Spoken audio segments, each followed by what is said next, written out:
जीव गति वर्णन। भगवान कपिल देव जी बोले कि दैव प्रेरित पिछले जन्म कर्मों के प्रभाव से देह प्राप्ति के लिए जीव पुरुष के वीर कर्ण में आश्रय लेकर स्त्री के उदर में प्रवेश करता है। एक रात में तो शुक्र शोणित मिलता है, 5 रात में बुदबुदा सा होता है, 10 दिन में बेर के समान हो जाता है, फिर मांस पिंडाकार हो जाता है। 1 मास में सिर बनता है, 2 मास में बाहु चरण आदि अंग के आकार बन जाते हैं, तीसरे मास में नख रोम हाड़ चाम सब इंद्रियों के छिद्र बन जाते हैं, चौथे मास में 7 धातु प्रकट होती हैं, 5वें मास में भूख प्यास उत्पन्न होती है, 6ठे मास में जेल में लिपटा हुआ माता की दाहिनी कोख में घूमा करता है। माता के भोजन करे हुए अन्नादिक से इसकी धातु बढ़ती है और वह जीवों की खान ऐसे ऐसे विष्ठा और मूत्र के गर्त में दिन रात पड़ा रहता है। स्त्री की नाभि में एक बालक की वृद्धि करने वाली आप्यायनी नाड़ी बंधी है, उसी के द्वारा स्त्रियों के खाए पिए पदार्थ का रसांश उस गर्भ को पहुंचता है और वह जीव उसी को पी पी कर दिन दिन बढ़ता है। सुकुमारता से गर्भ के कीड़े जो क्षण क्षण में उसको काटते हैं, उस कठिन पीड़ा से वह जीव अत्यंत व्याकुल हो मूर्छित हो जाता है। वे कृमि भूख से व्याकुल होकर जीव को सताते हैं और कीड़ों के काटे हुए घावों पर जननी के खाए कटु तीक्ष्ण उष्ण लवण रूखा अम्ल आदि नाना भांति की वस्तुओं के लगने से उस जीव के शरीर में अत्यंत पीड़ा होती है। उदर के भीतर जरायु से बंधा और बाहर जननी की आंतों से बंधा, नीचे योनि की ओर सिर किए धनुष की टेढ़ी पीठ झुकाई मलमूत्र में पड़ा रहता है, हाथ पांव तक नहीं चला सकता। ये माता का उदर नहीं है, बंदी गृह है। अपने तन की चेष्टा करने में कुछ सामर्थ्य नहीं रहती, जैसे पिंजरे में पक्षी अपना मनोरथ सिद्ध नहीं कर सकता। वहां इस प्राणी को पिछले 100 जन्म के कर्मों की याद आती है।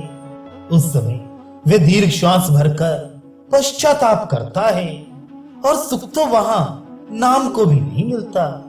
गर्भ के समान दुख तो न हुआ न हुए। 7वें महीने में इसको अधिक बाधा होती है, ये एक ठिकाने नहीं ठहर सकता। प्रसूति की बात से सदा कांपता रहता है और विष्ठा के कीड़ों को अपना संबंधी समझता है। उस समय दुखी हो वे जीव बारंबार परम उदास हो गर्भावास की त्रास देख धातुओं से बंधा हुआ हाथ जो व्याकुल वाणी से उस परमात्मा की स्तुति करता है। जीव कहता है कि हे शरणागत वत्सल, विश्व के पालन करने के लिए आप अपनी इच्छा से अनंत रूपधारी भूमि पर पर्यटन करते हुए आप भगवान वासुदेव के निर्भय चरणार विंद के मैं शरण हूं कि जिसने मुझ पापी को ये गर्भवास की गति दिखाई, जो ईश्वर की माया से इस संसार के कर्म बंधन से जननी के उदर में 5 महाभूत इंद्रिय अंतःकरण रूप माया का आश्रय लेकर कर्मों से बंधा हुआ हूं। अब उस विशुद्ध अविकार अखंड ज्ञान स्वरूप को इस तपित हृदय में बारंबार नमस्कार करता हूं, जो ईश्वर पंचभूत चित शरीर में ढका हुआ विदित होता है। जैसा ही इंद्रिय गुण अर्थ चैतन्य आत्मक मैं हूं, तैसे देह रहित होने पर भी प्रसिद्ध महिमा वाले ऋषि परमेश्वर प्रकृति पुरुष से परे जो आप हैं, सो मैं आपके चरणार विंदों की वंदना बारंबार करता हूं। जिसकी माया से अपने निस्वरूप और ज्ञान का विस्मरण होने से ये जीव बहुत गुण कर्म से करे हुए इस जगत संबंधी मार्ग में महाकष्ट से विचरण करता हुआ ये परमात्मा की कृपा बिना और किसी युक्ति से अपने निज स्वरूप को नहीं जान सकता, क्योंकि भगवत कृपा बिना ज्ञान नहीं हो सकता और ज्ञान बिना मोक्ष कहां। इसलिए ईश्वर की सेवा करनी उचित है। स्थावर जंगम में अनुवर्ते जिसका अंश ऐसे देव ईश्वर के बिना जो एक काल का ज्ञान मुझको हुआ, इस ज्ञान को मेरे हृदय में किसने प्रकाश किया, वह कौन है। इसलिए जी कर्म पदवी में वर्तमान के त्रियताप नाशार्थ उस परमात्मा को भजता हूं। माता के देह रूपी विभर में ये तन जठराग्नि से अति तपित रुधिर विष्ठा मूत्र के कूप में अतितम देह से जीव यहां से बाहर निकलने के लिए अपने मांसों को गिनता है और यह कहता है कि हे दीनबंधु दीनानाथ, इस जीव को यहां से कब निकालोगे। हे नाथ, 10 मास को बड़े अनुग्रह से आपने ऐसी गति दी, सो दीनानाथ आप अपने किए उपकार से आप ही संतुष्ट होते हो। केवल हाथ जोड़ने के अतिरिक्त आपका प्रत्युपकार कौन कर सकता है।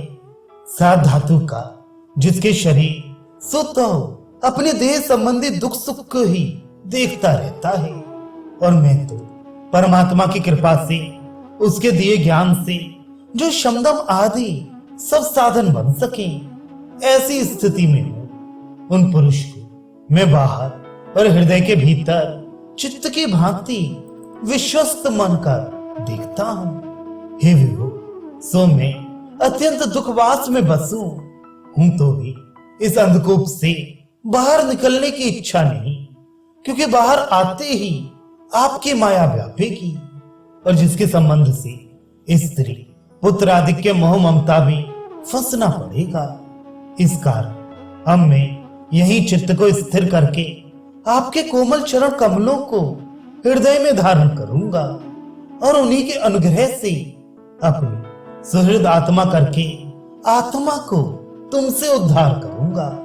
फिर ऐसे अनेक रंध्रों का शरीर जिसमें नाना प्रकार के व्यसन होते हैं, ये देह मेरा ना हो और ये कठिन कष्ट मुझको भोगना ना पड़े, क्योंकि अब श्री कृष्ण चंद्र कृपा निधान का मैंने आश्रय लिया है। कपिल देव जी बोले कि इस प्रकार गर्भ में जो 10 मास का जीव स्तुति कर रहा था, उसको बाहर निकालने के लिए प्रसूति वायु ने तुरंत उसको पृथ्वी पर फेंक दिया। वायु के फेंकने से वह जीव नीचे को मुख किए श्वास बंद बड़े कष्ट से बाहर निकलता है और सब ज्ञान उसी समय शमन हो जाता है। भूमि पर गिरकर रुधिर मूत्र में विष्ठा के समान चेष्टा करता है और कहां कहां कर करके बारंबार रोता है और ज्ञान से जाते रहने से विपरीत गति हो जाती है। अतिरिक्त रोने की और वह कुछ भी नहीं कह सकता, अपने पराये प्रयोजन को नहीं जानता। जननी जनक उसके पोषण के लिए उसको भूखा समझ कभी दूध पिलाते हैं, कभी उधर की बाधा समझ घूंटी देते हैं, परंतु उसकी इच्छानुसार एक काम भी नहीं होता। जब वह भूख का मारा रोता है, तब माता पिता उसकी दीठ उतारते हैं, परंतु वह किसी बात को हाँ ना नहीं कर सकता। गर्मी सर्दी से पीड़ित अपवित्र शैया पर पड़ा रहता है। मच्छर मक्खी खटमल आदि उस जीव को काटते हैं। उस समय ना तो वह अपने तन को खुजा सकता है, न उठा सकता है, न बैठ सकता है, न कोई उपाय ही कर सकता है। केवल अपनी व्यथा को आप ही जानता है। कच्ची खाल में मच्छर डांस खटमल आदि अनेक जीव इस जीव को काटते हैं। इसी से वह बालक बार बार होता है। ज्ञान सब नष्ट हो जाता है।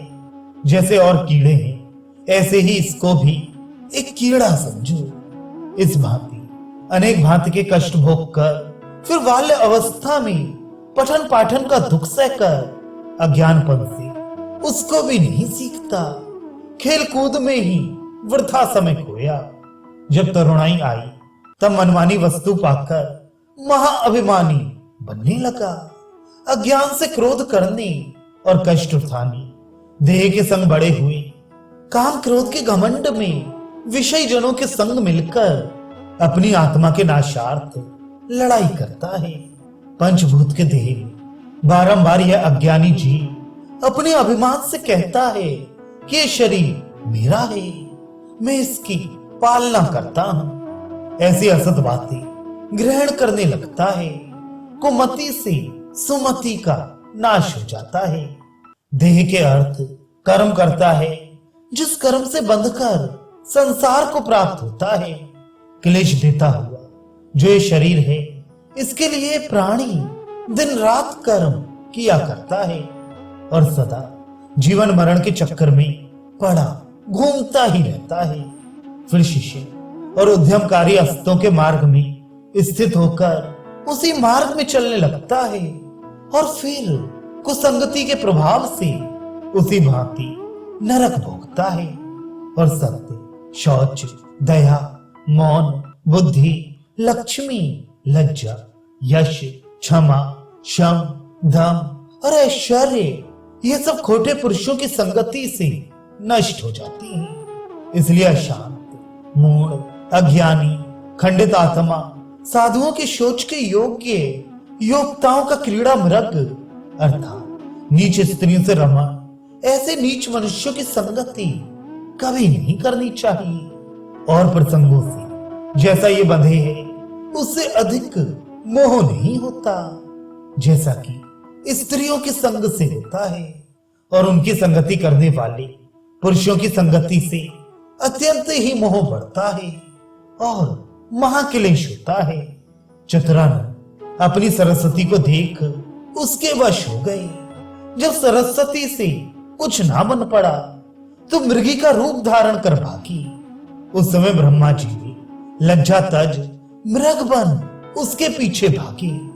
जब ब्रह्मा जी से ज्ञानी की ये गति है, तब उनके रचे मरीच आदि, उनके रचे हुए कश्यप आदि, उनके रचे हुए देवता, मनुष्य आदि में मन में ऐसा अखंडित बुद्धि वाला कौन है जो उसका चित्त योष्टा रूप माया को देख खंडित ना होए।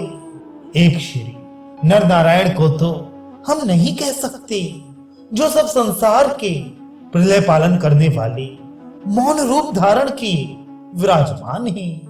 मेरी स्त्रीमयी माया का बल देखो, जो दिशाओं के जीतने वाले शूरवीरों को भी केवल भ्रुकुटी चढ़ाए के अपने पांवों में लुटा लेती है। कदाचित जो मनुष्य योग का पार पाना चाहे, वह स्त्रियों का संग न करे। मेरी सेवा से आत्मज्ञानी होता है। फिर वे योगीश्वर स्त्रियों को नरक का द्वार समझता है।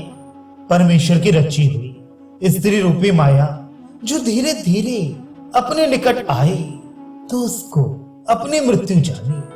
जैसे तृणों से छिपा हुआ कुआं मुमुक्षु स्त्री के प्रति कहते हैं, पुरुष समान आचरण करती हुई मेरी माया उस वित्त के देने वाले को पति माने, तो उस पुरुष रूप माया को मृत्यु समझे। जिसे पूर्व जन्म में आप पुरुष था, फिर मरण समय स्त्री के ध्यान में स्त्री धर्म को प्राप्त हुआ। इस भांति फिर जो पुरुष धर्म को प्राप्त होगा, फिर स्त्री की इच्छा से स्त्री होगा। पति, पुत्र, गृह रूप नारी अपनी मृत्यु जानो।